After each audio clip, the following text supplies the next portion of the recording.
Hey, Eastern Oregon, welcome to this November 2nd version of AM Live on EOA, your connection to Eastern Oregon, and we are on the EOA network. We're glad you're here with us today. How are you doing, man? Morning. Morning. First Friday. First Friday. Busy weekend this weekend. We had a busy week, too. The trunk or treat was on, what was that, Tuesday night? Yeah, Tuesday Yes, night. yeah. And then it's a busy weekend. And those pictures were really nice that you took. Oh, yeah, that was fun. Totally different than sports, but kind of the same. Yeah. I just I saw a lot of people I knew, so I just was able to, make them pose, Yeah. Some of them. Halloween's not really my thing, but it was all right. Yeah. Well, it was clearly a lot of kids' things. Yeah. Man, there were a ton. That's what Halloween's for, right? Kids? Right. Give them some candy. And then I saw a thing where parents are bribing their kids to sell their candy to them to buy a toy from the store so the kids don't eat all the candy. Huh. Makes sense. No way I would have traded. We used to carry, when I was a kid, we'd take pillowcases. Yeah. To get our candy. Right. Yeah. And then we'd sort it all at the end of the night, into Reese's. Yeah. No way I would have traded my candy for a toy at that. Not that much candy. We were. Yeah. Yeah.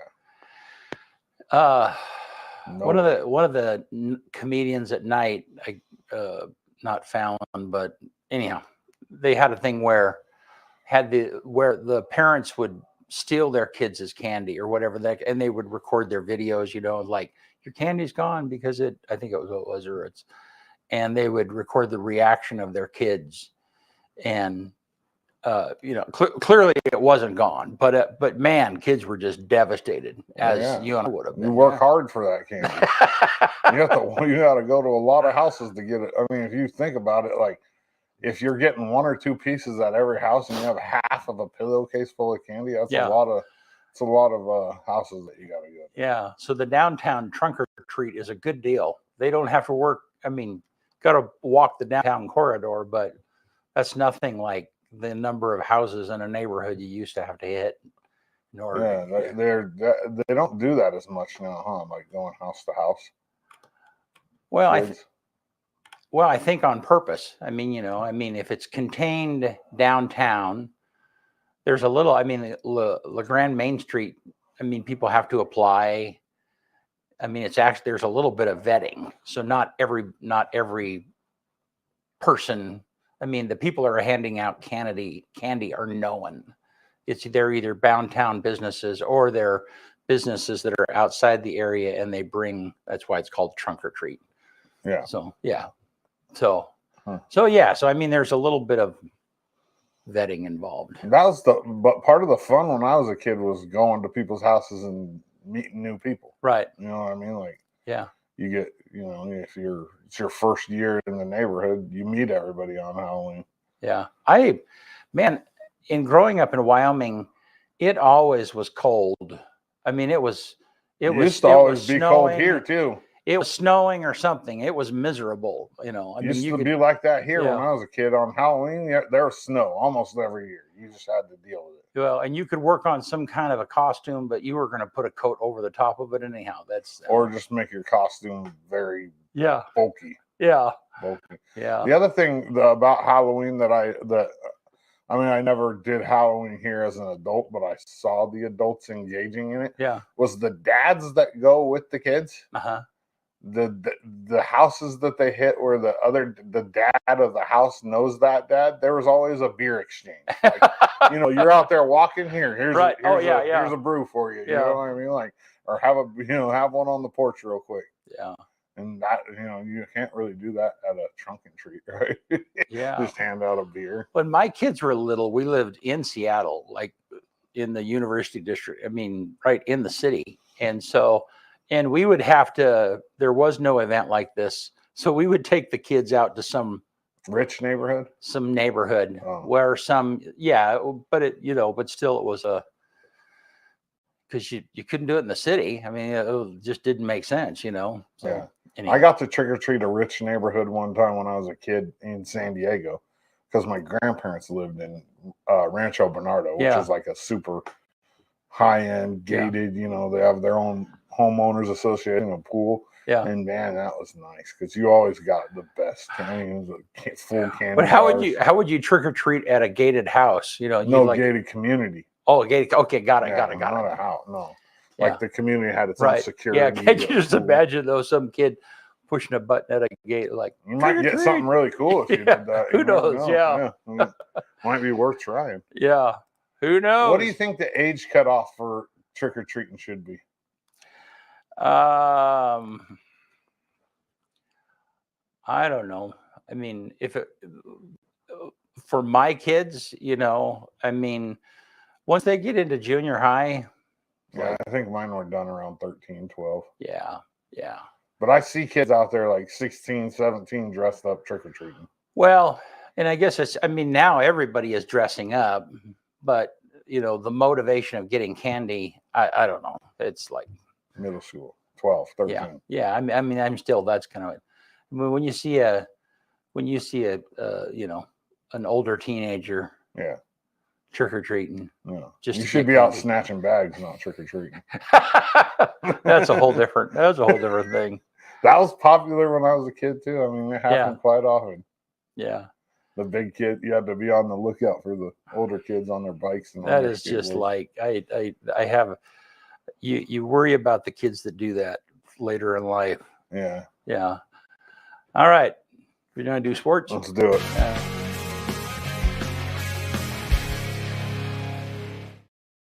Morning Sports Report brought to you by Hobby Habit, 411 First Street in LeGrand. Go check them out. They have Traxxas RC.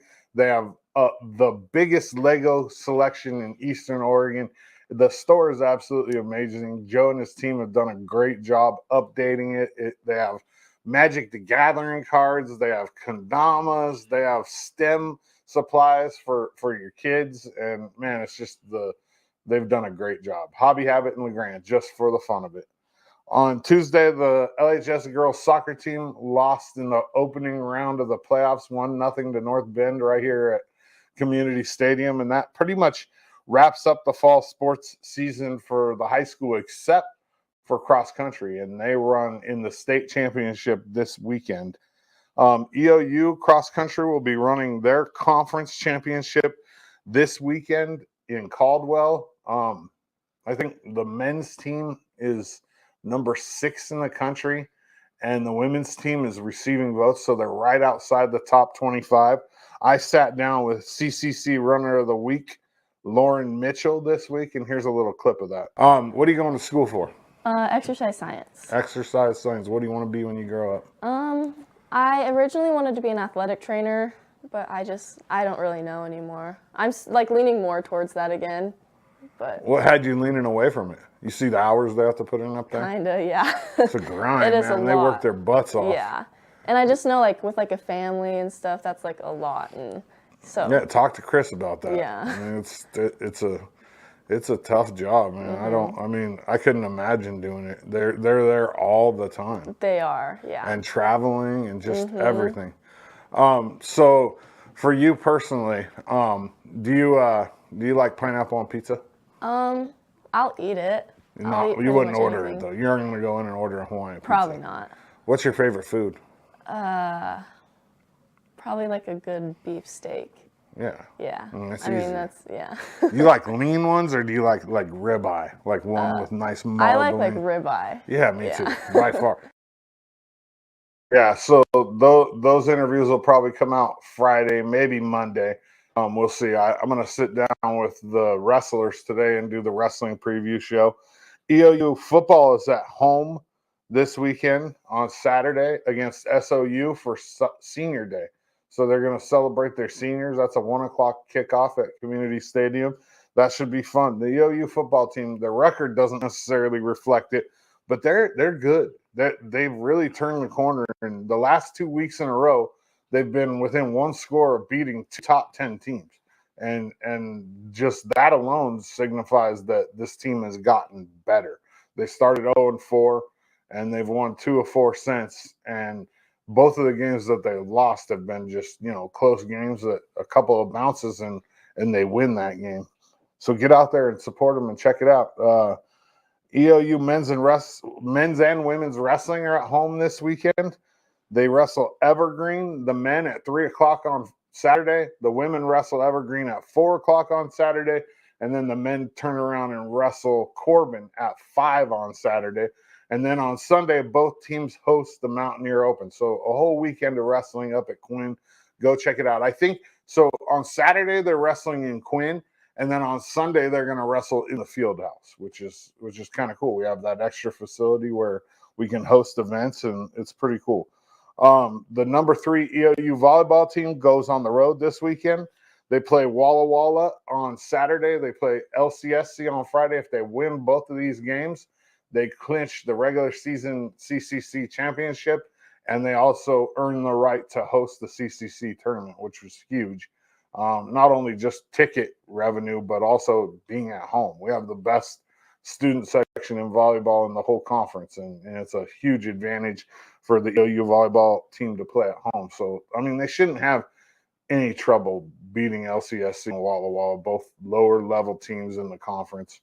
And so that'll be exciting because the CCC tournament here is super exciting. And then if as the winner of the league, we'll most likely get a home game in the opening round of the national tournament too, which is always exciting because that's a team from another part of the country that comes in and plays us here, and we have great fans up there. So the Sports Report is brought to you by Hobby Habit here in LeGrand. Go check them out, 411 First Street. Cool, good stuff, man. It'll be hopefully the weather's nice this Saturday for the game. We're going to find out here in a minute. Yeah. I forgot to get the weather graphic, but I guess we aren't going to find out. Yeah. But let's take a look outside and we got it. You pulling up the weather? I'm just looking to see what the temperature is going to be. It's going to rain on Saturday. It's going to rain on Saturday. It's going to be warm, 53, but it's going to rain. That's good. All righty. 86% humidity and rain. Well, I would have, had I guessed just by looking outside, it'd be like, yeah, this is going to stick around for a bit. Yeah. Not exciting at all. Yeah. Well, and so our high school football is done, so that part of our lives are a little bit more freed up, but we're on to other stuff. So when is the volleyball, when are the conference, when is that championship? That'd be the weekend after, so not this weekend but the following weekend. Cool. Would start. All right. Okay, well, glad you're here with us today. We have Matt Keenan from the local ODFW. He's a biologist, and we're going to be talking about game populations and the things that affect that. And it's an opportunity for you. If you have questions, you can submit those in the comments, and we'll filter those and pass those on. Not everything might not be able to be answered, but we'll give it a shot. So glad you're here with us, and we'll be back in just a minute.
All right, we're back. Matt Keenan, glad you're here with us, man. Thank you so much for jumping in. My pleasure. Yeah. Happy to be here. Good. How you doing today? Great. Yeah. It's a little wet today, but it's rifle elk season just started, so it's a pretty exciting time in the ODFW world, and a lot of hunters out there, so it's a good time. Yeah. So what does a marine biologist do? I mean, let's just start there, I guess. Yeah. And how do you become marine one? work? So okay, I'm sorry, mostly, not marine. I'm sorry. Okay. Wildlife biologist. Yeah. Sure. So yeah, we're responsible for all wildlife species within Union County, or within our district. And my district is mostly Union County. Okay. And so we spend a lot of time monitoring wildlife populations. We're mostly focus our attention on game species. Most of our funding does come from hunters. So we spend a lot of time doing surveys, helicopter surveys or ground surveys, and analyzing the data and making recommendations for tag numbers and hunt structures and that sort of thing. But we also respond to a lot of nuisance and damage calls. There's a lot of wildlife can certainly cause conflict too. And so there's a lot of kind of human dimensions aspects to the job too, where we're assisting, producers, landowners, homeowners, folks that are having issues with wildlife. It's really a diverse job. We don't really know what we're going to be doing for the day often until we get there, and the phone calls start coming in, and it's a lot of kind of responding to whatever's happening. But in the bigger picture, kind of long term, it's trying to manage populations for sustainability, so these populations be sustainable in the long term and provide a resource for the people of Oregon, and kind of strike that balance between opportunity and resource, and kind of too much of a good thing sometimes, or in certain areas, and where there's conflict, trying to mitigate the conflict. And so I mean, most of the time, but there are, in Wyoming, we used to have called game wardens. Okay. But is that and most of the time that's what hunters interact with. They're checking their tags and stuff. But that's not you. That's not your department. How, right? I mean, just help me understand.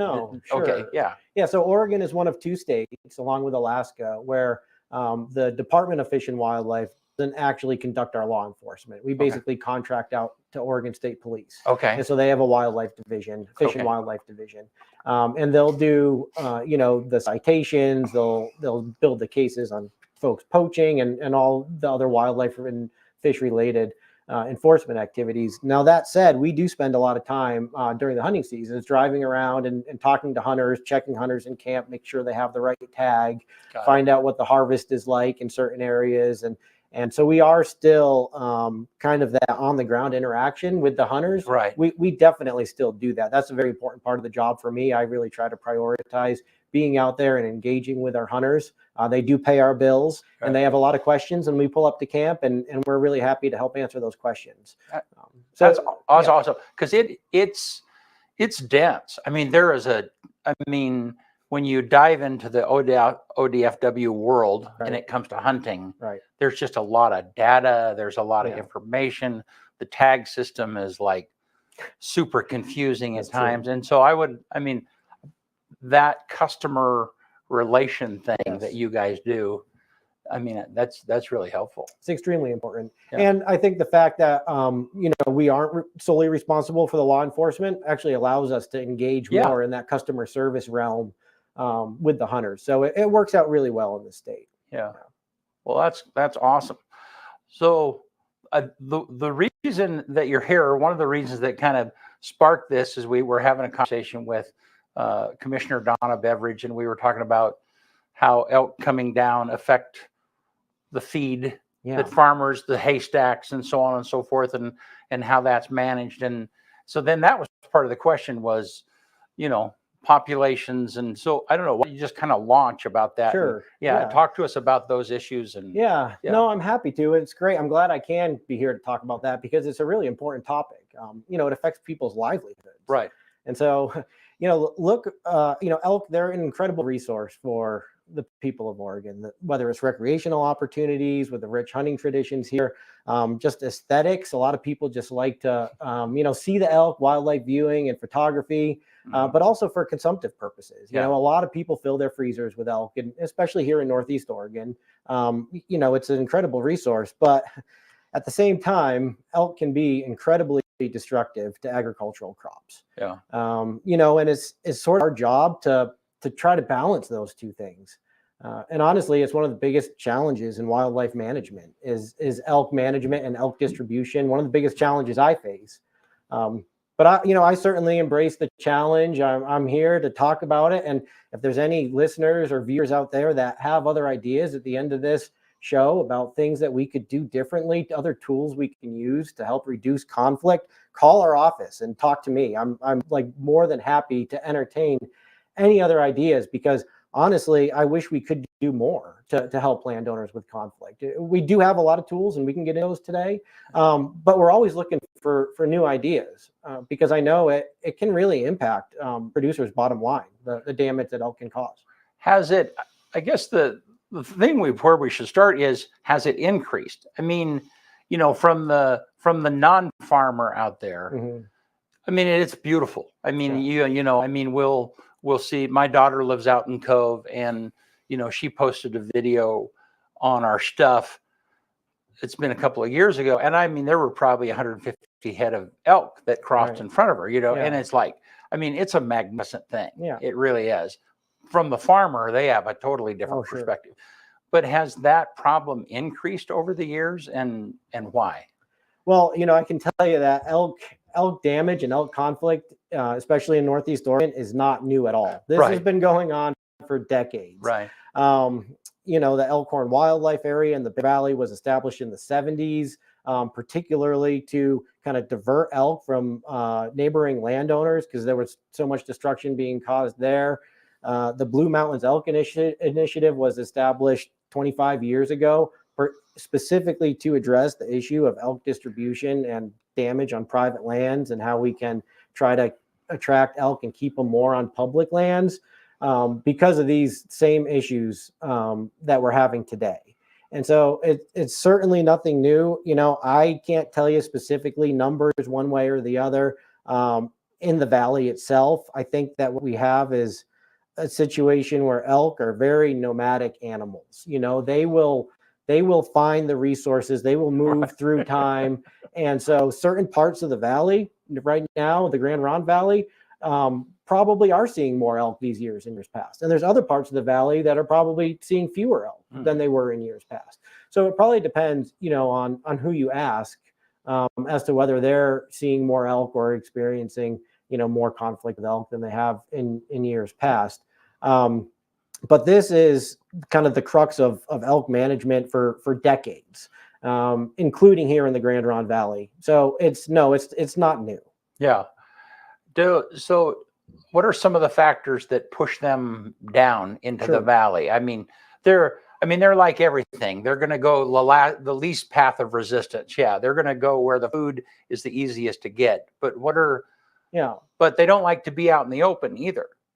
I mean, especially during hunting season, they seem to know the calendar really well. Well, they do. And so elk will always move from higher elevation areas, the mountain areas, down to the valleys in wintertime at some point, pretty much every winter, unless it's super mild. But for the most part, it's a seasonal migration that occurs throughout the West. And so that'll happen depending on the year. It could be December, January, sometimes even February, if it's a more mild winter, that really pushes them down where they have to be on the valley floor. And that'll happen at some point. But there's other factors that can push elk down off the public lands and off the higher elevation down to the agricultural lands, or just the lower elevation and private lands, before winter forces them. And those are kind of the opportunities that we look at to head that off a little bit and hold them up a little longer. It's in everybody's best interest to keep the elk up on the public lands for as long as possible into the season, until winter pushes them down. And so, we're really fortunate here where we've got the Starkey Experimental Forest right in our backyard, world-class experimental station where they've been looking at these very questions, for a few decades. It's a partnership between ODFW and the Forest Service, really producing some top-notch research.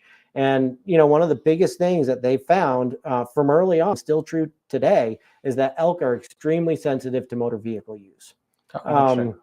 It's not just motor vehicle use. A lot of the newer research is looking even at hiking and horseback riding and just hunters on the landscape. Everybody, all those pressures on public land can affect elk. But motorized use is by far the most important influence. And so what we've seen is with the advent of ATVs, we really saw increased motor vehicle use starting then on the National Forest.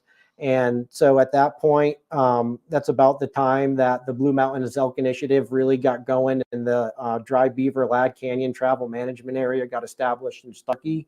And the whole purpose was to kind of limit the amount of motor vehicle use on the National Forest to certain designated roads, and at the same time improve the forage quality on the National Forest. And that's an example where that really did help. And so that kind of models, we're applying that through other areas too.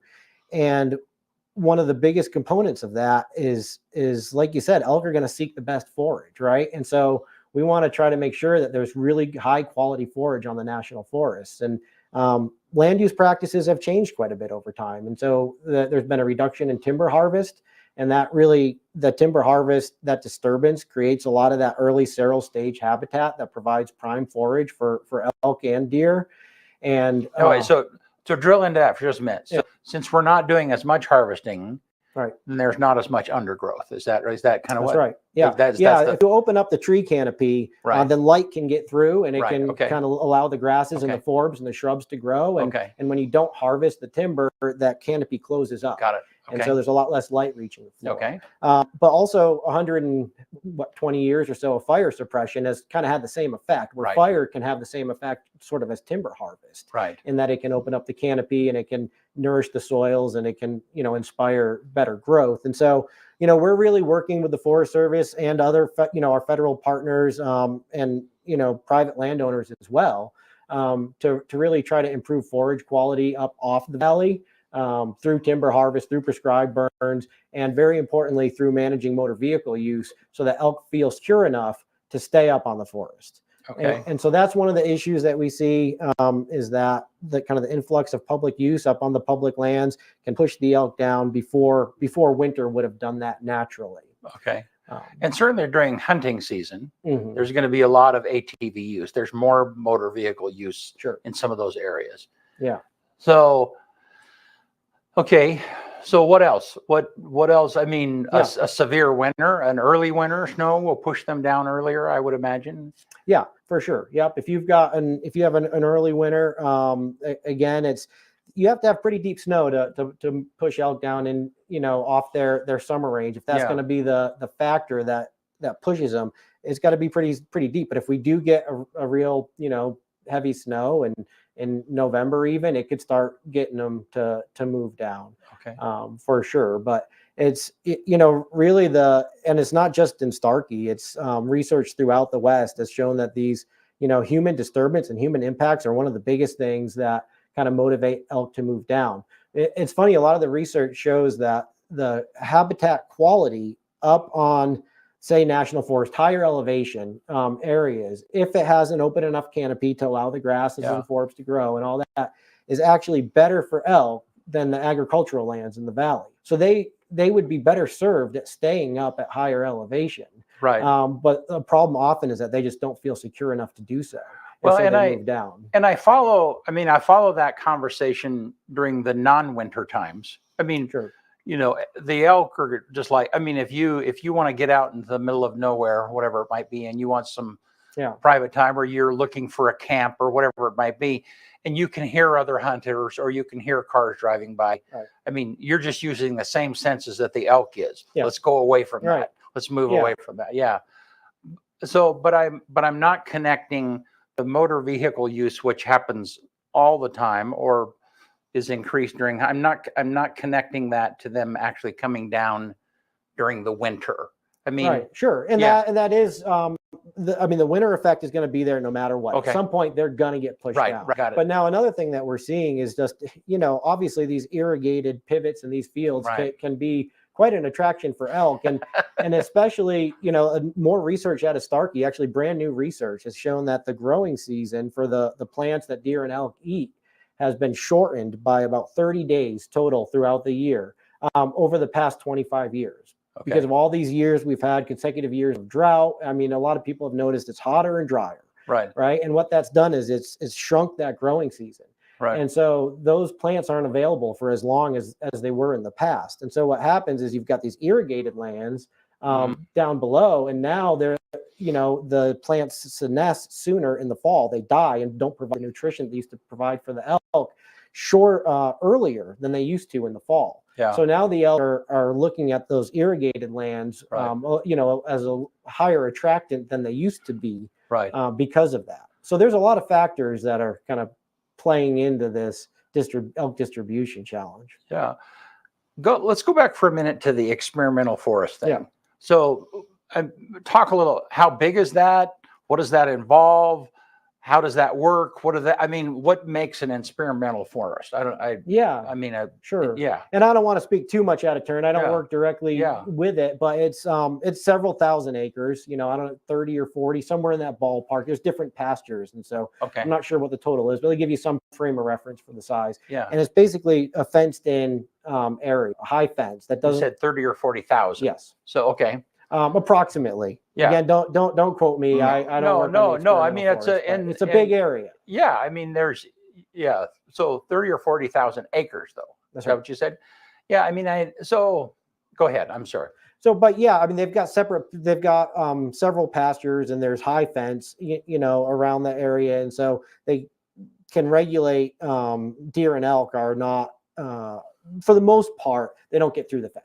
Okay. And so they're able to really monitor the populations and kind of see how they respond to different research. And they've done a lot of different studies throughout the years. And a lot of it started with this, looking at the motor vehicle use. And now, they're looking at a lot of nutrition-based stuff. And that's where the forage analysis came up recently with the growing season. And so they're really able to kind of, focus on that sort of a closed population, which we don't have generally in the wildlife world, a closed population, because animals don't respect boundaries, of course, and they go where they want to. And so having a fenced in area has allowed us, in partnership with the Forest Service, to really conduct some excellent research projects.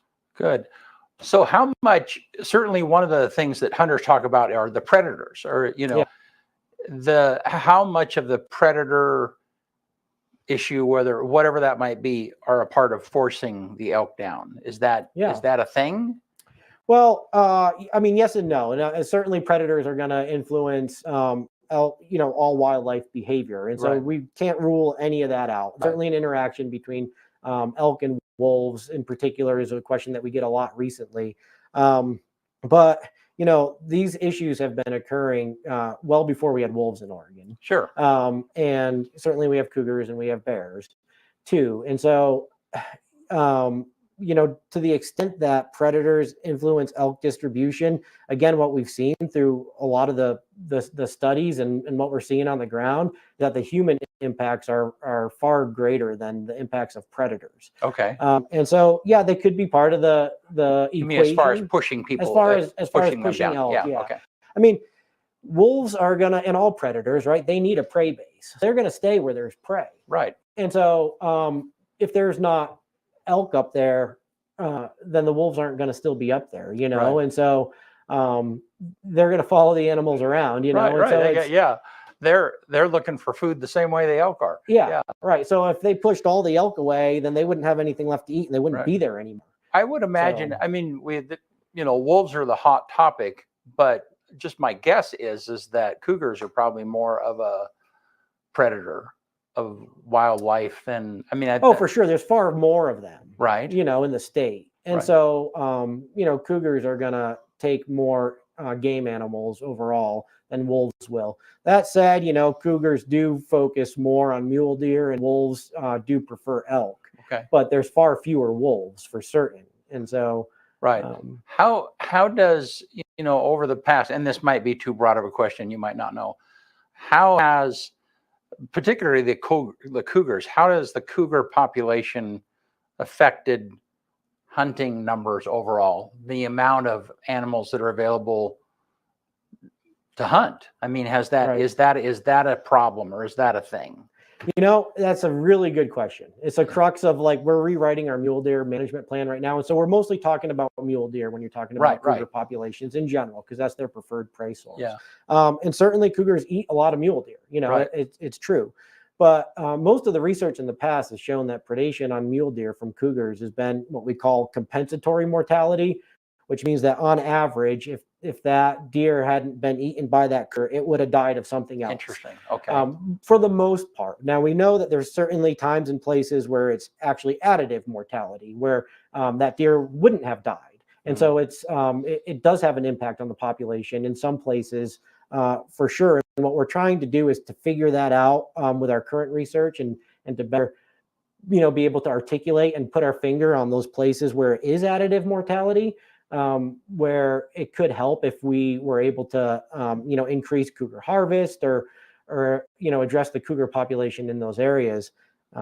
That said, Oregon has tried this several times in the past with cougar target areas where we went in and administratively removed mountain lions.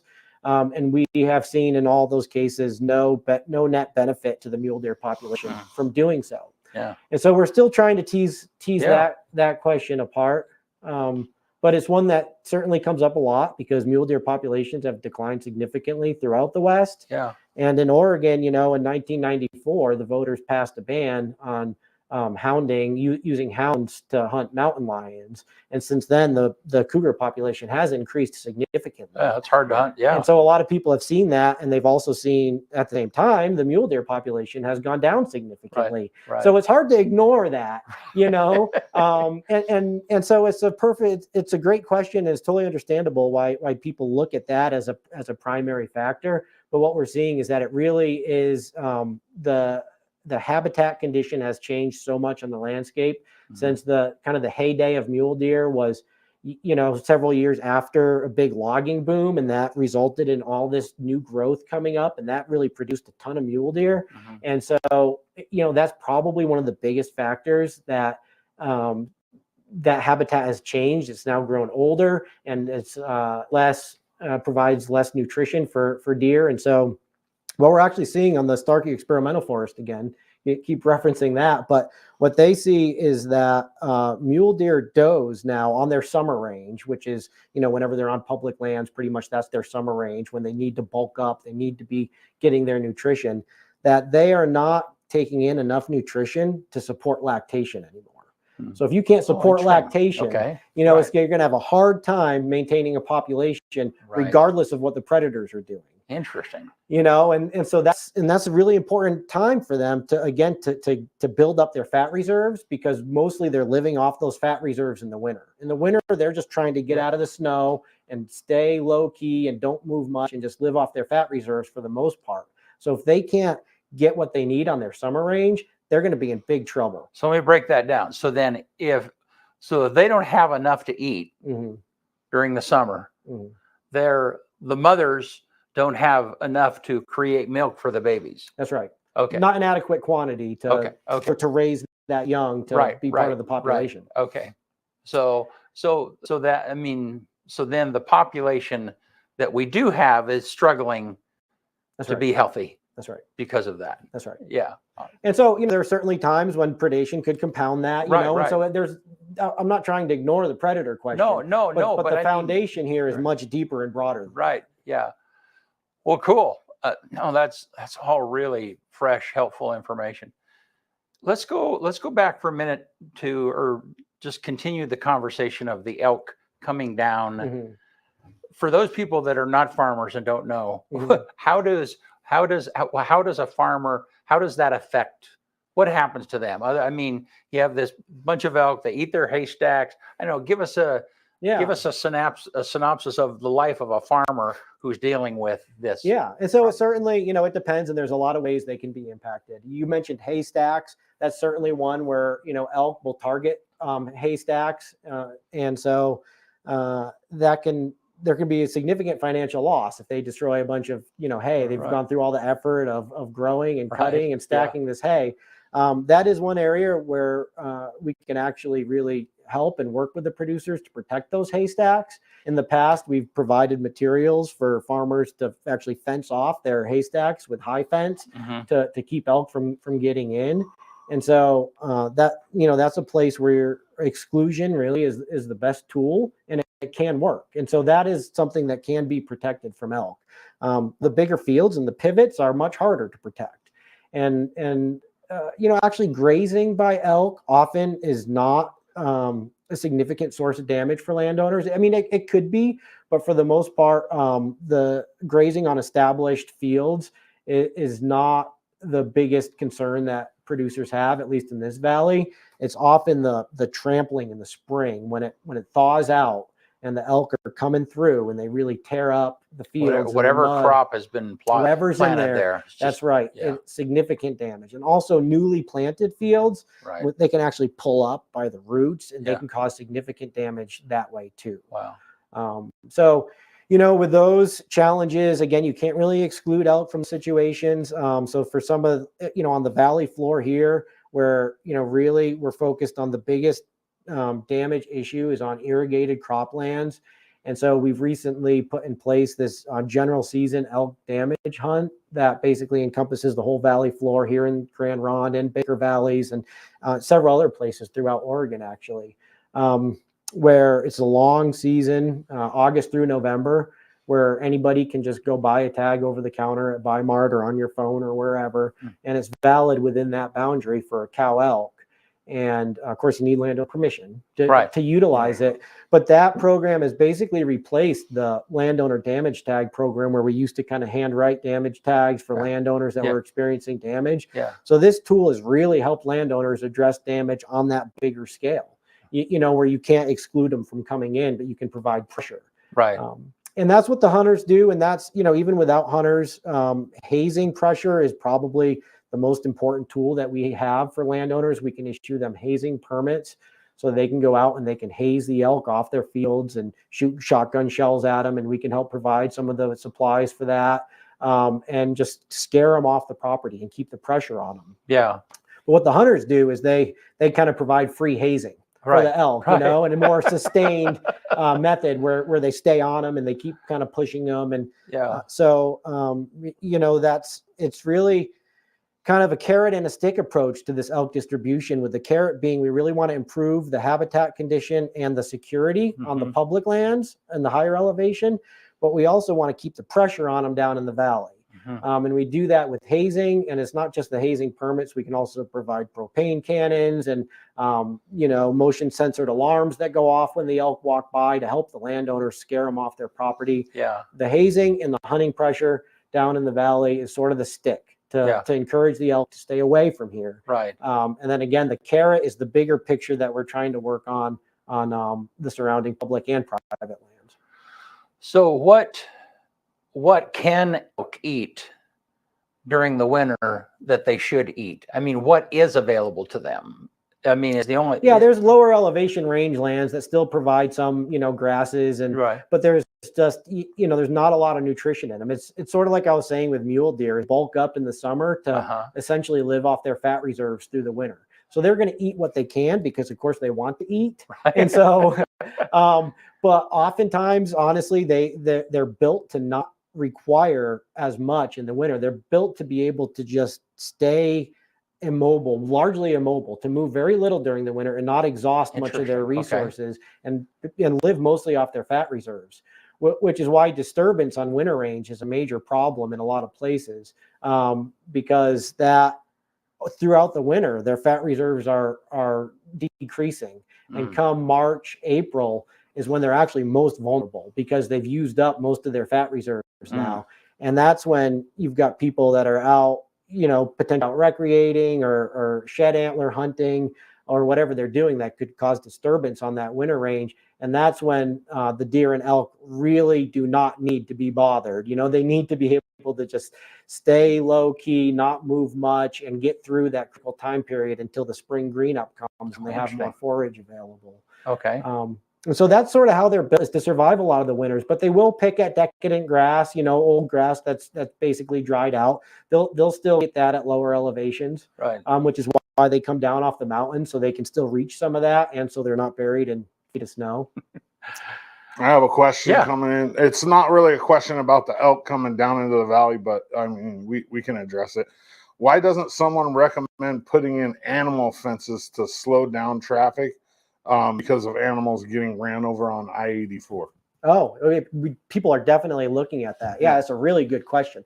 It's really important. That's one of the, we started talking about mule deer declines, and I could rattle off 12 different things that we know are impacting populations. But certainly there's something like 6,000 deer that we know of that get killed on highways every year. And that's just the ones that ODOT can identify, plus however many limp off into the woods. Right. And so it's a major issue. And it impacts elk as well. It's not just deer, but I think deer are more impacted by it.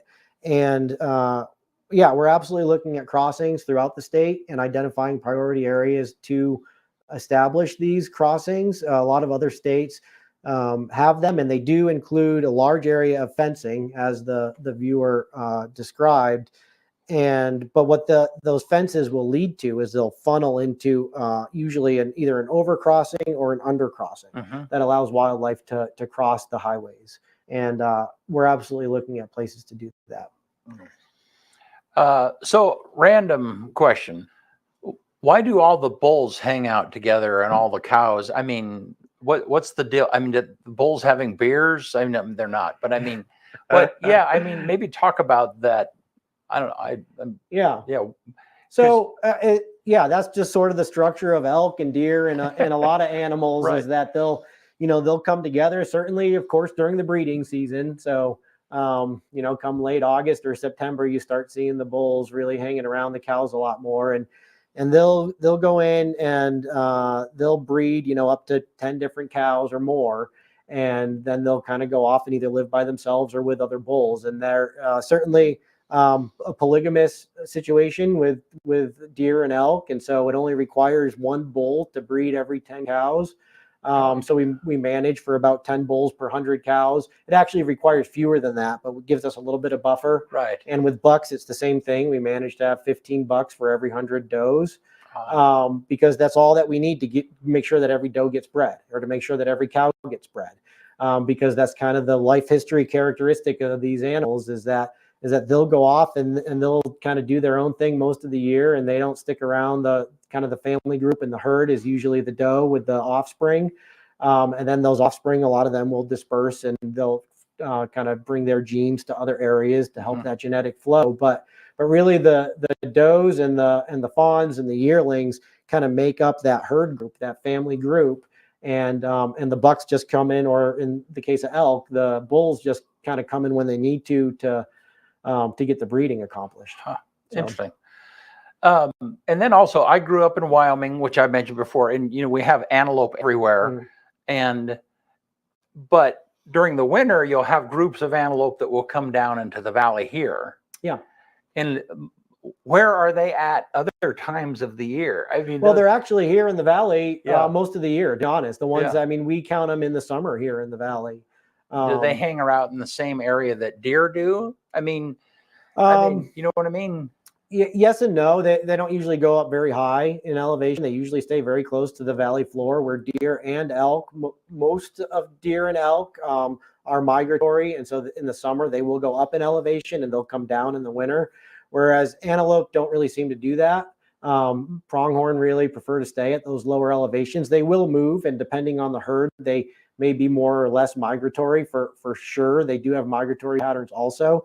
But the ones you're referring to here in the Grand Ronde Valley, they really don't seem to move much. They seem to stay on the valley floor. They might kind of, they might move south a little bit through Union at some times and move toward Thief Valley a little bit. And so, we may see them kind of leave the valley for a little bit to head down there and wander back. But some years it seems they stay right here in the Grand Ronde Valley. That's a new thing, though. When I was a kid, there was no pronghorn in this valley. That's within the last 20 years. Okay. Well, I did some drone videography of them. It might have been a couple of winters ago. And I mean, there were probably 50, 75 of them, and it was just so strange because you don't see them any other time the whole year, Yeah.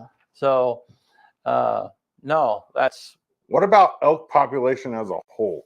Sure. So if we look at say over the last, and I don't know how far back you can go, but has the elk population in Union County risen or declined? I mean, or has it stayed? It's been really pretty stable. There have been times it's been higher and times it's been lower. For the most part, it's a stable population. Stable. You know, so we have several management units that kind of come together here in the Grand Ronde Valley and in Union County. The main ones being the Starkey Wildlife Management Unit, Catherine Creek, Mount Emily, and then up North Valley, we have Winaha. And so, you know, two of those wildlife management units, Winaha and Mount Emily, are actually below their management objective by quite a bit for the total amount of animals in the population. The Starkey herd is actually kind of part of a great herd with the Ukiah and even into Heppner. It's sort of a really big, large herd that moves between those areas.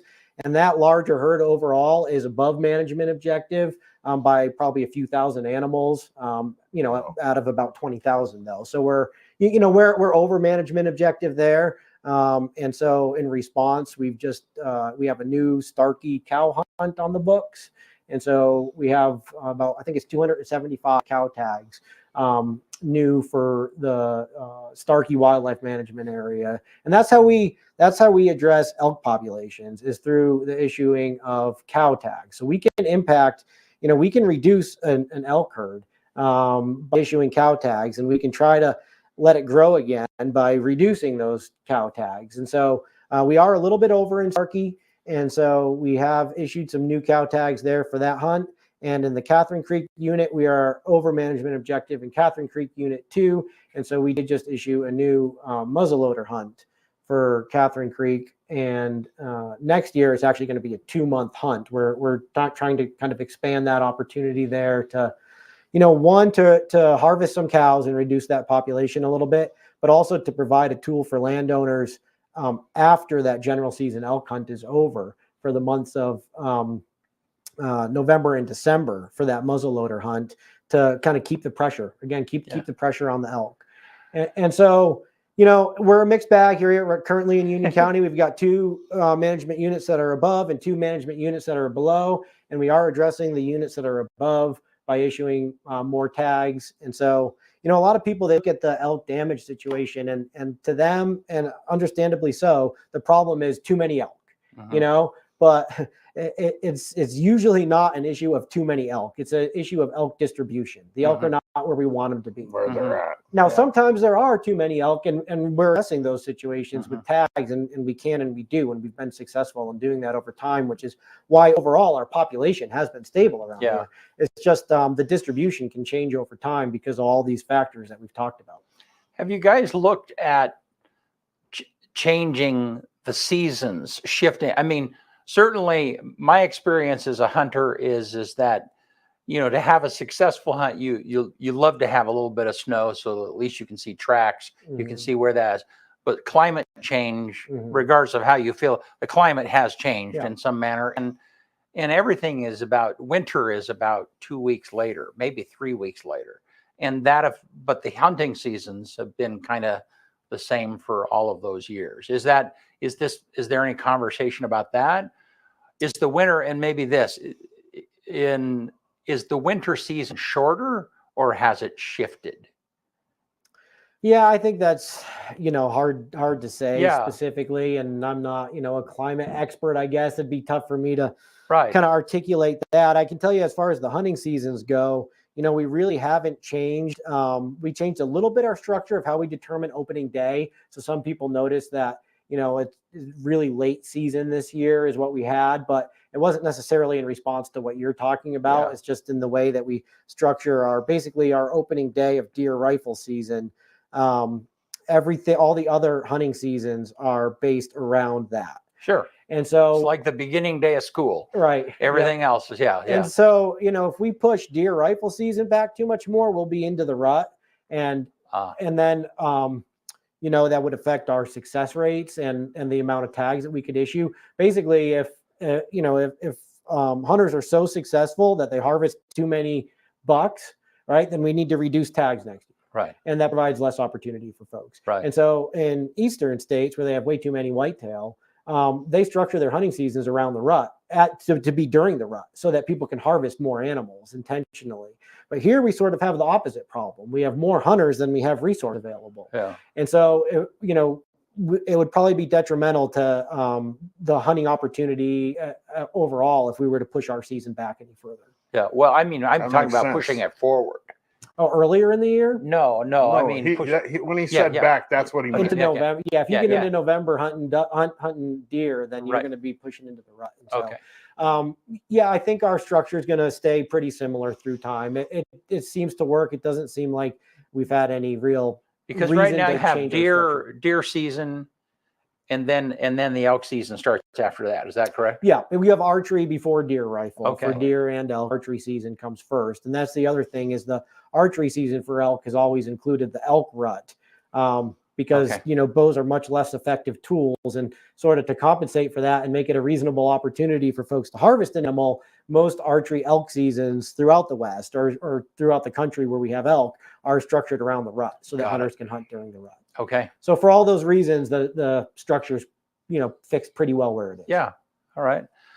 Well, fascinating. What Great can conversation. the like people that are watching or people that are interested, what can the general public do to help with the elk coming down into the valley, like outside of obviously getting damage control tags and harvesting the cow? What else?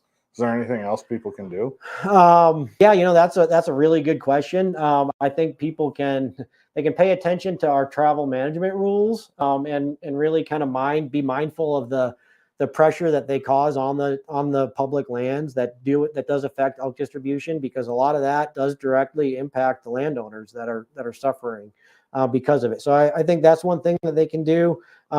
Be mindful of the damage that landowners do experience, and just kind of sympathetic with it as issues come up in town or decisions get made. That is an important thing that really affects their livelihood. And so I think just kind of recognizing that yeah, they're beautiful to see, but they also are incredibly destructive, and landowners need to be able to address the problem. And so we've had issues where landowners are trying to haze elk off their property, but residents and wildlife enthusiasts are complaining. Well, yeah, they're feeding for one. Yeah, that's the thing people can do is not feed wildlife, right? For sure. But also, they'll be complaining and they'll get upset with the landowners for harassing wildlife when they need to protect their investment. And absolutely. So I think people need to just be sympathetic to that.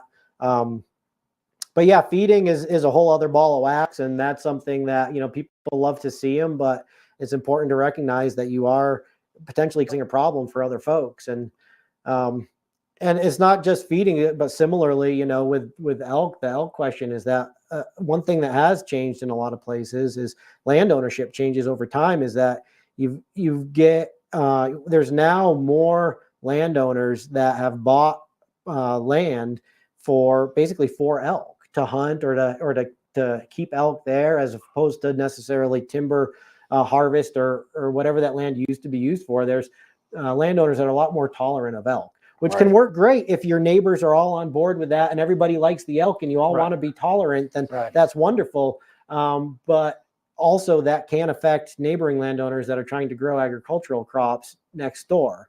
And so I think, just for everybody to be mindful of how their interaction with wildlife could impact their neighbor. Yeah, absolutely. We were talking about trick or treat earlier, and as a kid, you'd be like, yeah, I want to go back to that house because they always had the best candy. Right. Is there some of that with elk? Do they have memories like that? Sure. Like that, that hunters, do they literally go back to the same feeding area in the valley they were before? So they can. It's funny though, because that's actually a pretty significant difference between deer and elk, where deer have super high fidelity to their summer range and their winter range. They'll have kind of a small area that they use in the summer up on the national forest or public land or industrial timber, fairly small home range. And then they'll have another spot that they use in the winter that they'll go back to that same spot, and that'll probably be a small area also. And if you go build a parking lot on that area, they're going to go sit on that asphalt, because that's where they go every time.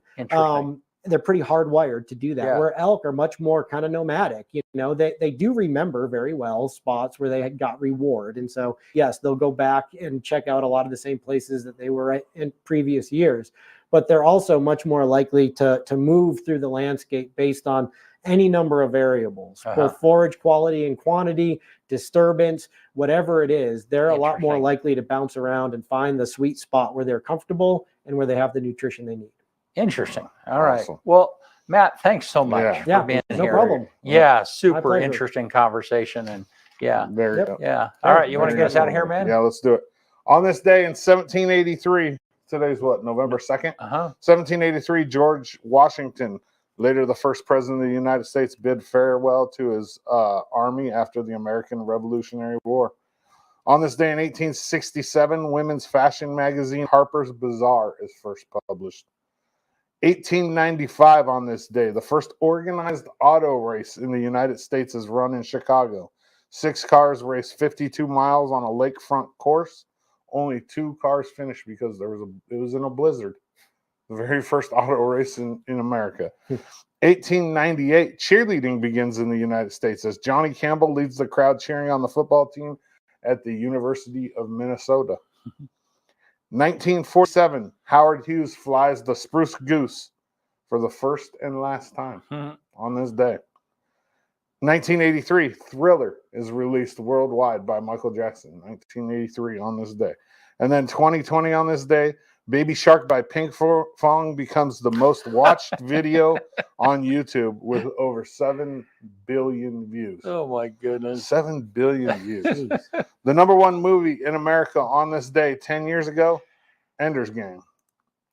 And then the quote for the day, right there. A true leader has the confidence to stand alone, the courage to make tough decisions, and the compassion to listen to the needs of others. One more time. A true leader has the confidence to stand alone, the courage to make tough decisions, and the compassion to listen to the needs of others. And that's Douglas MacArthur. Good stuff. Once again, thank you to Matt Keenan, Yeah, ODFW wildlife biologist. We appreciate you. Yeah, happy to be here. Yeah, Thank good. you. Thanks, man. We'll see you guys soon.